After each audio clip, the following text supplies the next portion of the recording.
A complete lack of empathy is not a bug in this Trump administration. It is a feature. These people are evil, uncaring. They look down at you, and it's because MAGA wants to mirror the personality of Donald Trump, someone only obsessed with himself at all times. And that is exactly what he displayed in a disaster and disgusting press conference in Texas today, where he cared so little about the families who have lost loved ones. Not that he cared so little, didn't care at all. It couldn't be more clear. We are going to get into it all and some shocking news that has come out about Donald Trump's lack of response in Texas. But before we do, if I could quickly ask you to leave a like on this video, and if you haven't already and you enjoy our channel, to hit that subscribe button, because it goes a long way in supporting the work that we're doing. Now, before we get into the press conference, I want to see something that Chris Hayes reported last night about how Trump thinks his response is going, because it's just disturbing. Noam probably doesn't need to worry about her job. I would worry about my own conscience, actually. But she doesn't need to worry about her job. Her boss thinks she's doing a, how would we call it, a heck of a job, to coin a phrase. In fact, her boss just spoke to NBC News' Kristen Welker about it. We don't have a recording, but here's the transcript of what he said when Welker asked, there are these reports that have come out that Secretary Noam, I guess, had to have signed off on FEMA expenditures, and they may have delayed some of the response. Trump responds, quote, I don't know anything about it. We were right on time. We were there. In fact, she was the first one I saw on television. She was there right from the beginning, and she would not have needed anything. She had the right to do it, but she was literally the first person I saw on television that morning when we all woke up and saw this tragedy that took place during the evening, and she was right on the ball. She's done a great job. She was on TV. So obviously she's doing a great job, right? So good of a job, in fact, that this week she canceled, listen to this, she canceled a $3 million grant that was dedicated to attempting to create a kind of state-of-the-art system that would be able to warn local communities quickly when extreme weather arrives, including in sort of granular detail about which specific areas might be subject to the highest risk. If you needed the Trump administration encapsulated in one story, it is that right there. Donald Trump thinks getting on TV, doing the PR of politics, not doing the actual policy, not doing the work of governing, not doing the work of keeping people safe, enforcing laws, protecting our country. No, Donald Trump wants you to be on television. It's the reason that this is a Fox News administration. And when you get a Fox News administration, you get Fox News results, which are horrible. They're piss poor. That is what we have seen out of Texas. But Donald Trump doesn't care, because Kristi Noem's got her face of Botox on TV. That's all that matters to Donald Trump. And in a press conference in which any human being with a baseline of empathy would have been able to speak from the heart, what's the first thing Donald Trump was focused on? The territory and trauma teams. And beyond this area, you know, the governor was saying we've gone a little bit beyond this area. Oh, there's Dr. Phil. Look at Dr. Phil. You're looking good, Phil. This is a hell of a situation, isn't it, huh? Hi, Dr. Phil. Families are grieving right now. Friends are grieving right now. A community is grieving right now. And Donald Trump, once again, is focused on what? The TV star. That's what he cares about. It's the only thing in his mind, is talking TV, talking ratings, who's got the shiny makeup on, and who's going to praise him, which is what Greg Abbott's focus was before he even cared about the families. The Central Texas region, make sure we help rebuild the families and communities of all of them.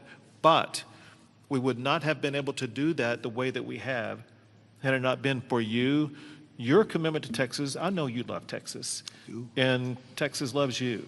We appreciate you showing up, and because of your swift and effective response, we're better positioned to deliver on all those commitments than ever before. Thank you, Governor. That's very nice. Thank you very much. Appreciate it. Kristi, would you like to... So Donald Trump is focused on television. Greg Abbott, the governor of the state, is focused on Donald Trump's feelings. Does anyone want to care about these families? Well, of course, Donald Trump was eventually going to get to the point of the press conference where he would start to talk about these families. But that's not what he did. He couldn't speak. He had to read a prepared statement that he went back and forth and back, and just watch how bad this was. We took care of it, and this year it was like, what's going on, right? So all across the country, Americans' hearts are shattered. I had to be here as President, First Lady wanted to be here, all the beautiful souls, and we're filled with grief and devastation. The loss of life. And unfortunately, they're still looking. They're still looking. There's a lot of missing children, possibly, mostly, we don't know, but they're still looking.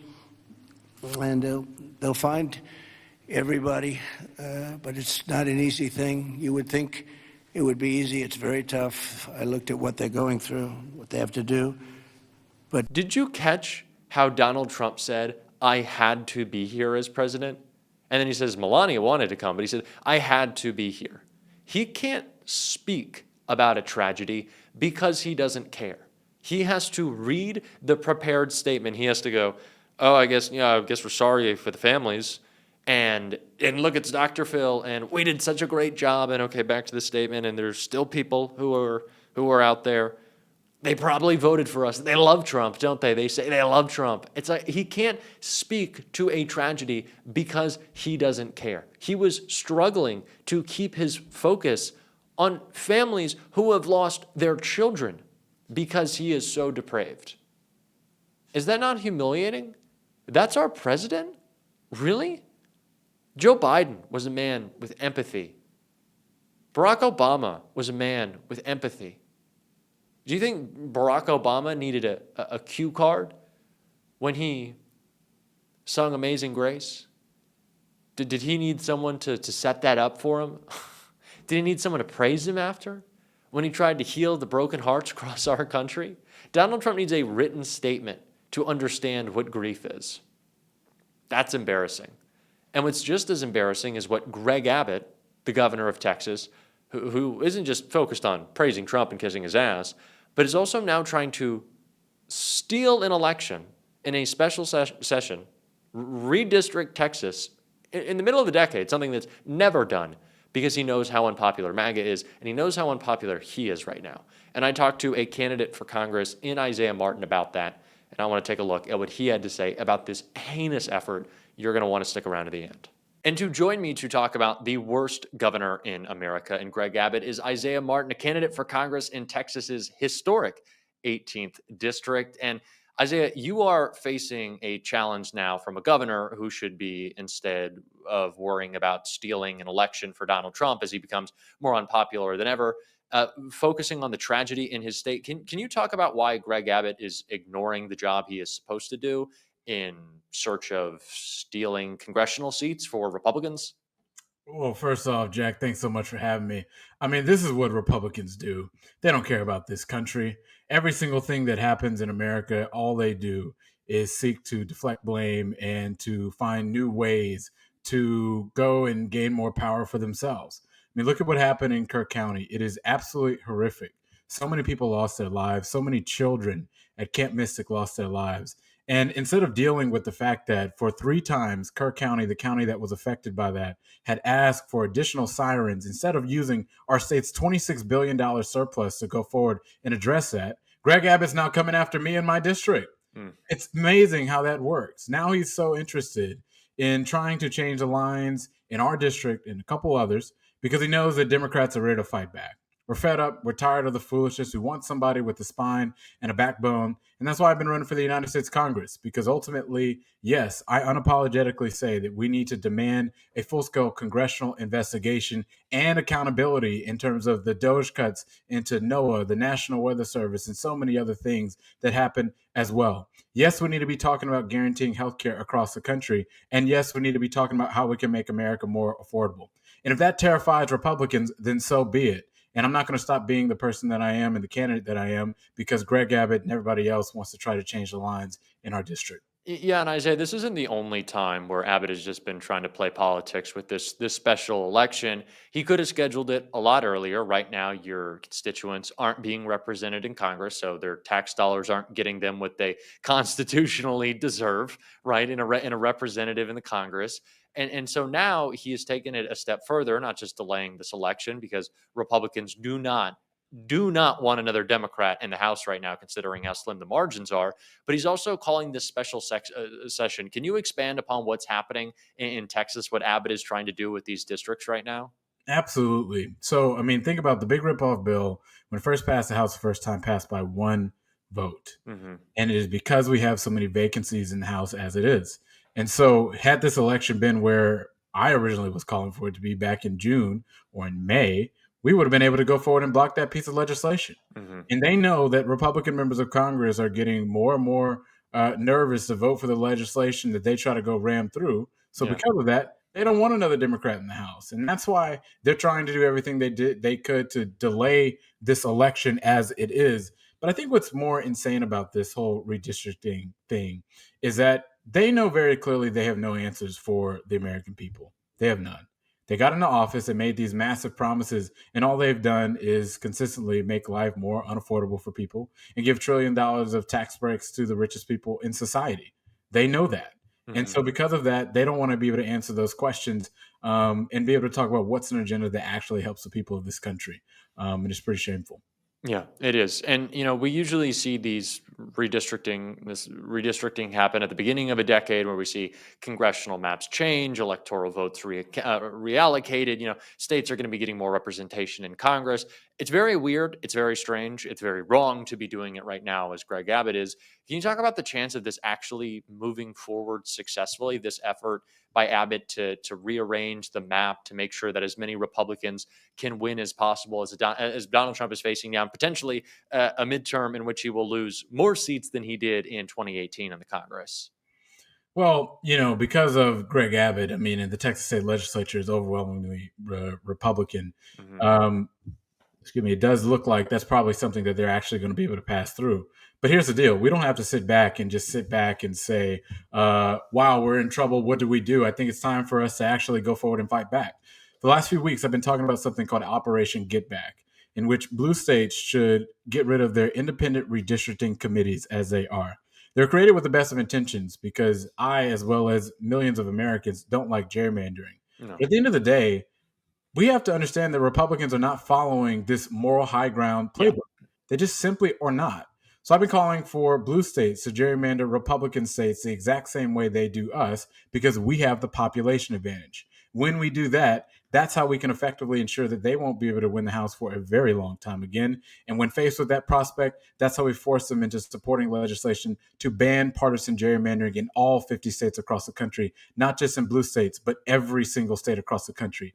That's how we roll up our sleeves. And just as of recently, Gavin Newsom has actually brought up into the idea, and he's talked about how he's willing to use the state of California to go forward and gerrymander Republicans out of their states. When we do this, that's how we stop people like Abbott and red states across the country. I love that. And I'm glad you brought this up because I've heard next to no one talk about it. And, in a moment in which we are trying to figure out what form our opposition party can take, and there are so many great Democratic governors out there, this just feels like a layup because it's not holding people hostage. It's not, we're not saying, we're never going to change back these districts. We're going to make sure that California's got not even a single Republican. We're going to draw it so blue. We're going to cut it up. It's going to be ridiculous looking maps. Like, no, let's come to the table with a little bit of leverage. Let's say, okay, if you want to change maps, we're going to change maps too. And then Congress can figure it out. And we're going to send a bunch of Democrats to Congress to make sure that we end gerrymandering across the country. But we also need to send Democrats to Congress to do a lot of other stuff. That's why you're running. Can you talk about some of what your top priorities right now as you hear from your constituents are? Absolutely, Jack.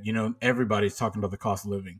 America is too unaffordable. That's why I've been talking about guaranteeing health care for every American in this country so we do not have these ridiculous copays and premiums as they stand in this country. I'm talking about universal child care to make sure that nobody's paying these ridiculous $1,500 a month, $1,700 a month per kid as it stands in America. I'm talking about wiping out medical debt. Because it makes no sense to me in the richest nation on earth, we have people that cannot even afford $500 medical bills. And one accident, one diagnosis can be what wrecks and puts a six-figure debt into your pocket. I believe that that's absolutely ridiculous. We need to be talking about building more housing in this country because it makes no sense that for a very long time, young people could go forward and buy a house when they were to graduate from school or get a good job after a trade school. Now that's something that's no longer attainable. We have to be able to build a lot more housing currently in this country. And the big question is, how do we pay for it? We go to the wealthiest corporations in America and say, look, we just want you to pay what you paid back in the 90s. We want to put a billionaire minimum tax in place of at least 25%. You do those type of things, that's how we can make this country go a lot further and make your life more affordable. Because I believe that that's what Americans all around this country are asking, that in this country, how can they get more money in their own pocket? I think that message is resonating. Republicans will call it radical. I think you're radical for opposing the idea that in the wealthiest nation in the world, people can't have their basic needs met and a little bit extra. I think we can have a little bit extra than just the basic needs met as well. Thank you so much for all the work you're doing, Isaiah. I'm going to link everything that I can so people can follow and support your campaign. Thank you for bringing a little breakdown to the show. I really appreciate it, man. Absolutely. Thanks, Jack. And if everybody wants to find me, IsaiahMartin.org, IsaiahMartin.org. Will be linked below. I appreciate it.